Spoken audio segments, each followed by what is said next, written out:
No vídeo anterior, eu contei a história do Barba Azul, que vai aparecer aqui nos cards. E por isso eu resolvi contar uma história real vinculada, a de um assassino que viveu no noroeste da França no século XV. E quem quiser saber mais, já deixa nos comentários, já deixa o like e se inscreve no canal. Meu nome é Andresa Dias e hoje nós vamos conhecer o primeiro serial killer, Gilles de Rais.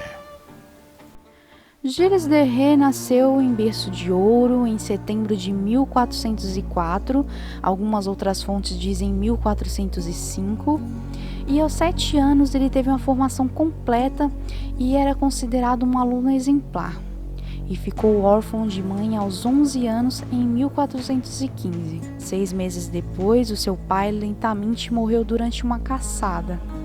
Então, o avô de Gilles, que era ganancioso e violento, o criou, sendo uma má influência para o garoto, que aos 16 anos, sob orientação do seu avô, sequestrou a própria prima, Catherine, o pai dela, e mais 2 homens que foram jogados nas masmorras, com o intuito de se apropriar das terras, impondo um casamento forçado.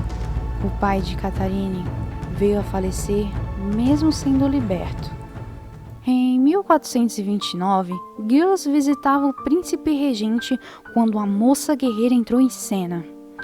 Como estamos falando da Guerra dos 100 Anos, vocês já devem imaginar que essa moça era Joana d'Arc. E Gilles foi o seu principal general e conselheiro. E após a vitória dessa batalha, Gilles foi nomeado Marechal da França, título dado ao mais alto comandante das Forças Armadas Reais, se tornando o homem mais poderoso da França. De qualquer modo, a carreira de Gilles terminou em 1432, após a morte do seu avô, e se tornou Barão de Rais, e ficou conhecido como Gilles de Rais. Herdou imensas fortunas que o tornaram mais rico que o rei Carlos VII. E é aqui que a sua obsessiva vilania começa. 2 anos depois das batalhas, sua sede de sangue o levou ao seu primeiro assassinato, o de um garoto de 12 anos. Não existe evidências ligando Gilles a esse sequestro, mas conta-se que ele enganou o camponês oferecendo-lhe um banquete. Em seguida o trancou, matou, o estuprou de forma cruel. A partir daí, começou a se interessar por alquimia, chegou a contratar um feiticeiro para lhe ajudar a invocar o diabo, com um livro de feitiços escrito com sangue de crianças e rituais envolvendo corações e outros membros de crianças. Mas suas várias tentativas não tiveram sucesso. Depois, ele começou a vender suas próprias propriedades para bancar o seu estilo de vida extravagante, o que gerou revolta em toda a sua família. Cada vez que Gilles visitava alguma de suas propriedades, crianças da região desapareciam. O que se passava por trás das portas aparece no registro do julgamento em uma confissão de um dos seus servos. Às vezes, ele cortava as cabeças, às vezes, somente a garganta, e em outras ocasiões, ele quebrava o pescoço com golpes. Depois que as veias eram cortadas, de modo que elas definhavam enquanto seu sangue era derramado, e depois os mandava queimar. Ele foi indiciado formalmente por 34 acusações de homicídio, sodomia, heresia e violação da imunidade da igreja. Gilles arrogantemente chegou a negar as acusações por 3 vezes, mas estranhamente mudou completamente de atitude na 3ª vez, confessando todas as atividades, exceto a invocação do mal.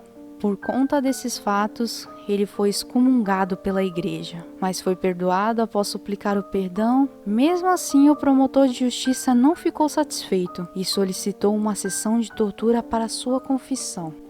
Gilles então foi levado à câmara de tortura, mas acabou confessando antes mesmo de chegar a ser de fato torturado. Ele admitiu que suas ações foram feitas por vontade própria, sem a ajuda de ninguém e para saciar suas próprias vontades. O homicídio, mesmo que múltiplo de camponeses, aos olhos da justiça, não eram tão graves quanto os crimes de heresia.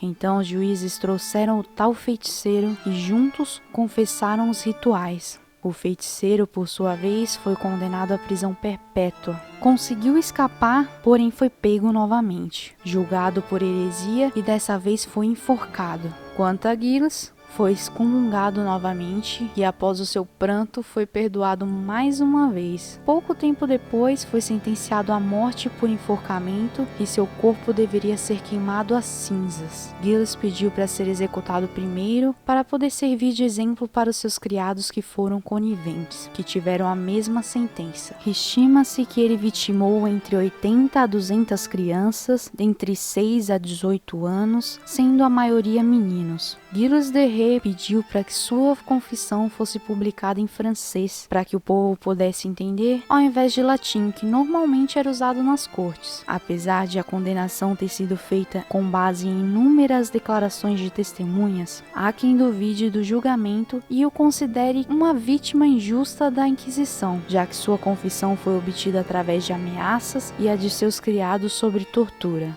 As duas teses são plausíveis. É possível que seus crimes cometidos contra filhos de camponeses tenham sido ignorados pela nobreza até que tenham se tornado convenientemente, politicamente, ou até que tenham se tornado horríveis demais para serem ignorados. Essa história viveu disfarçada no conto do Barba Azul. E a pergunta que não quer calar é: como um torturador de crianças foi convertido para um assassino de esposas? Dizem que o criador de Barba Azul transformou Giles de Ré em um assassino de esposas para tornar a memória dos crimes mais fácil de absorver. Mas e você? O que acha? Deixe sua opinião aqui nos comentários. Mais uma vez eu vou ficando por aqui. Não se esqueçam de se inscrever no canal, ativar o sininho, deixar o like. Obrigado por assistir mais uma vez. Fui, valeu e tchau!